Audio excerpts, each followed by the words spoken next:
ஒரு ஊர்ல ஒரு எறும்பு இருந்துச்சான். அந்த எறும்பு என்ன பண்ணுச்சான், மரத்து மேலே ஏறி இலையெல்லாம் பறித்து 2 செப்பல் செஞ்சுதான். 2 செப்பல் செஞ்சோடனே அதை கொண்டு போயிட்டு அதோட ஃப்ரெண்டு குரங்கு வந்துச்சான். குரங்கு நான் 2 செப்பல் வச்சுருக்கேன், நீ போட்டுக்கிறியா, இதை பாரு அழகாக இருக்குன்னு சொல்லிச்சான். அச்சச்சோ, நேற்று தான் எங்கள் அப்பா புது செப்பல் வாங்கி கொடுத்தாருக்கு, இங்கே பாரு நான் போட்டுருக்கேன், அதனால் நீ இப்போ இது கொடுத்தனா எனக்கு இது வேஸ்ட்டு தானே, நீ வேறு யாராவது இல்லாதவங்களுக்கு கொடுத்துரு சொல்லிருச்சான் அந்த குரங்கு. சரின்ட்டு என்ன பண்ணிச்சான், இது கொண்டு போயிட்டு ஆட்டுக்குட்டி வந்துதான். ஆடு உனக்கு தான் செப்பல் இல்லாமல் இருக்கே, இதை பாரு நான் செப்பல் வச்சுருக்கேன் போட்டுக்கிறியான்னு கேட்டுச்சான். அந்த ஆட்டுக்குட்டி சொல்லிச்சான், எனக்கு 4 கால் இருக்குது, நீ 2 செப்பல் தானே வச்சுருக்க, எனக்கு இன்னும் 2 செப்பல் இருந்தால் தான் நான் போட முடியும்னு சொல்லிச்சான். சரி வீட்டுக்கு போயிட்டு இலைய மறுபடியும் மரத்து மேலே ஏறி இலையெல்லாம் பறித்து இன்னும் 2 செப்பல் செஞ்சுதான்.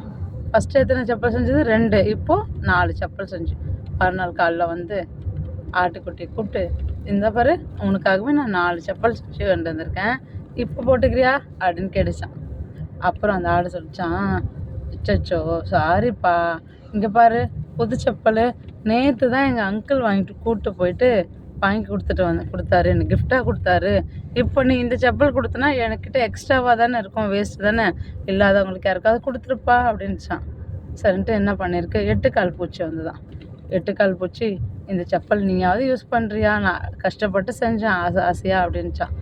நீ 4 செப்பல் தான் வச்சுருக்க, ஆனால் எனக்கு 8 கால் இருக்கு, எனக்கு இன்னும் 4 செப்பல் இருந்தால் தான் போட முடியும் சொல்லிச்சான்.